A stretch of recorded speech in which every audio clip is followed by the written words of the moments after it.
ఎన్టీఆర్ జిల్లా విసన్నపేట మండలంలో బాధ్యత గల ఓ ప్రభుత్వ డాక్టర్ కామపిశాచిగా మారాడు. తెలంగాణలో డీవైహెచ్ఓగా పనిచేస్తున్న డాక్టర్ సీతారాం విసన్నపేట గ్రామంలో సప్తగిరి గ్రామీణ బ్యాంక్ రోడ్లో కీర్తన ప్రసూతి మరియు జనరల్ హాస్పిటల్లో నిర్వహిస్తున్నాడు.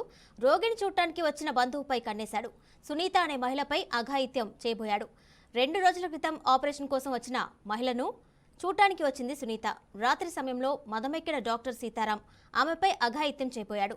ఘటనపై పోలీసులు కేసు నమోదు చేసి దర్యాప్తు చేస్తున్నారు. 354, 506 సెక్షన్ల కింద కేసు నమోదు చేశారు.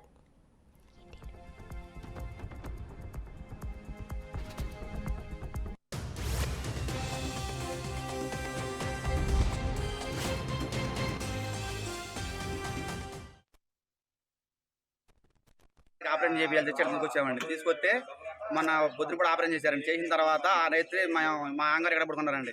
ఆ రైతు మేము చూడలేదు నిన్ను అని చెప్పి రాత్రి మళ్ళీ దింపి వెళ్తే అతను నాకు పడుకోమని చేపట్టుకుని లాగిండండి. పడుకోకపోతే మాత్రానికి నేను చెకాయి చేస్తాను మిమ్మల్ని అందరినీ. డాక్టర్ గారండి, ఆయన పేరు ఉందండి, కీర్తన డాక్టర్ గారు, మాకు పేరు కూడా ఉందండి. ఆయన పేరు కీర్తన డాక్టర్ గారండి. పడుకోకపోతే మాత్రానికి చెకాయి చేస్తాం మిమ్మల్ని అన్నాడండి. అన్నప్పటికీ మేము అతను వచ్చేప్పటికి పైకి వెళ్ళి కూర్చొని కింద రాలేదండి. పొద్దున్నే మా వద్దురు గారిని తీసి ఏ హాస్పిటల్ చేసి షిఫ్ట్ చేసి రామంటే ఆ స్టేషన్ కదా రామంటే మమ్మల్ని కొట్టినాడు సార్. మళ్ళీ ఆయన కొట్టి మేము చేసుకొని నా మీద మళ్ళీ దౌర్జన్యం చేసిండండి ఆయన.